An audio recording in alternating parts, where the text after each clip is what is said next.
on, everybody? Colby Marchio here from Betting News, talking to you about some MLB futures for the 2025 season. And let's get right into it. Why would we waste time? Why would we wait for the end to give you my favorite play? Well, we could start this thing off on the hottest of notes. Let's get into it. It's a two-leg parlay, 4-1 odds, and is Lindor and Jose Ramirez to go over 30 home runs for the season. Now, why Francisco Lindor? One, pitchers are going to have to throw to him when Juan Soto is right behind him in that lineup. We saw last year what Aaron Judge was able to do with him in that lineup, and having to throw to a guy instead of being forced to walk him.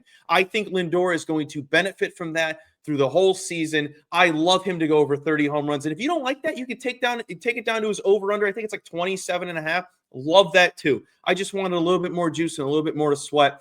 Now, why Jose Ramirez? If you don't know, Progressive Field had some renovations done a year ago, which opened up a wind tunnel in right. We know Jose Ramirez is a switch hitter and mostly a left-hander because everyone's basically a right-handed pitcher.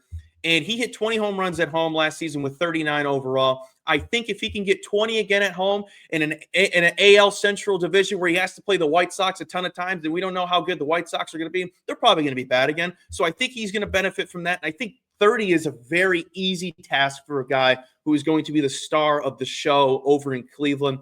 I love this play so much. I've given it out. It feels like 1,000 times. I've given it out everywhere.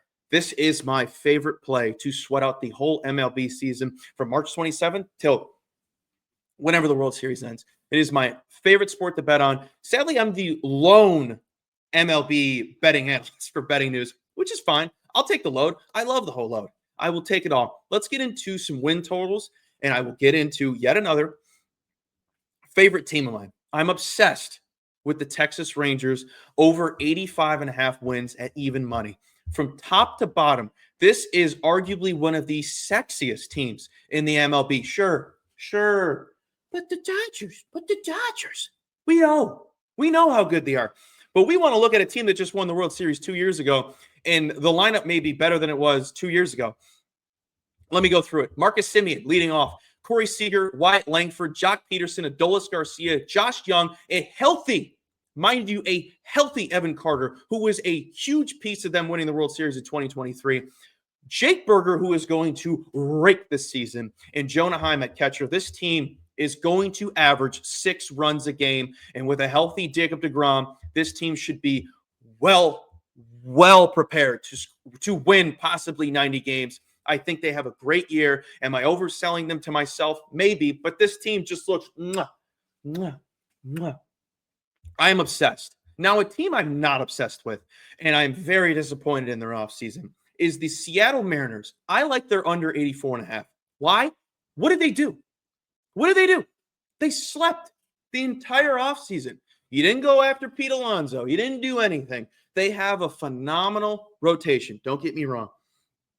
A legendary rotation. They have a great rotation.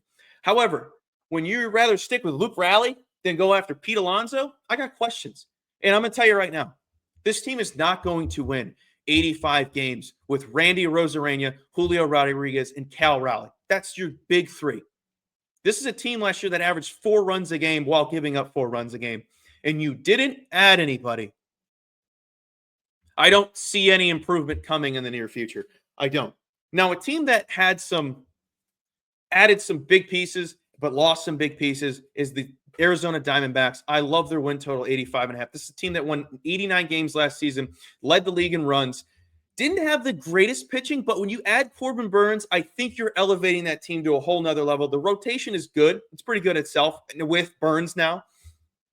But losing Christian Walker, losing Josh Bell, I think kind of takes a dive for them a little bit on the offensive end. But getting Josh Naylor, maybe I'm a little bit I have too much respect for Josh Naylor. I think he's a glue guy. I think he's a lunatic in the best way possible, in the sense of if he's on your team, you love him.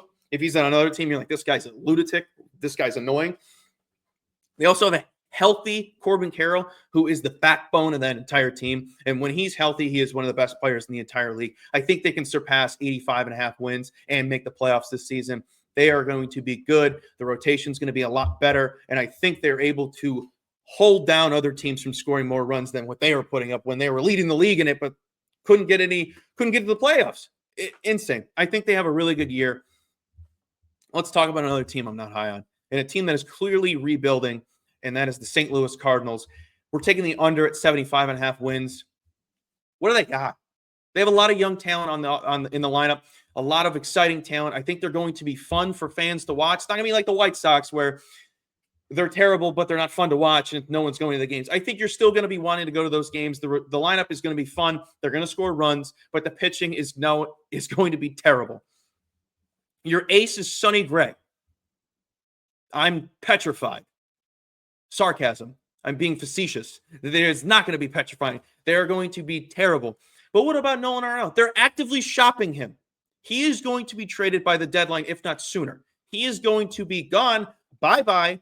And they're in the rebuild process. So I don't see them doing anything this season in the NL Central. I don't see them having any success outside of maybe just the bats and them scoring a decent amount of runs.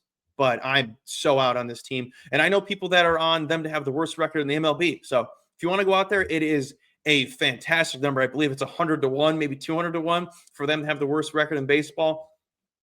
But I think there are other worse teams. So if you want to donate $1, as the kids would say, a little dono, do that. But my donation of the entire season was backing Vlad Jr. to win MVP and lead the league in home runs. Excuse me. Plus 2,000 for the MVP, plus 4,000 to lead the league in home runs. Now, why did I take the MVP when they're probably going to trade him? Them being the Toronto Blue Jays. You get Santander, you get a couple pieces here and there. Did they have the best offseason? No, they did not. However, they have a lot of talent in the lineup. And I think if Vlad, who has been doubted, did not get the contract he wanted and is in a contract year with a chip on his shoulder, I think he's going to be absolutely dangerous. I think he's going to be a man on a mission. And I think at 20-1, it's well worth the sprinkle. If he gets traded, I'm going to be screwed. However, if the Blue Jays somehow have a good first half and they're somehow buyers at the deadline, I think we're in good shape there. And if he's leading the league in home runs, he's going to win MVP. So is that a sprinkle donation? 1,000%. Do I suggest taking it? No, but is it fun to back some guy that is in a contract year and is definitely going to be out for blood like a shark this entire season, and somebody who's one of the best baseball players on the planet? Yes, I think it is well worth it, and I think these are all fantastic plays, and I am so excited for this season. If you want to keep up with my plays, follow me at C_MARCHIO2 on Twitter, and make sure you are following Betting News at Your Betting News on all social platforms. Check out the Scribbles. We have fantastic writers. I'm not talking about myself. Go check them out. They have everything you need. We go live every single day. Check it out, and let's have a baseball season.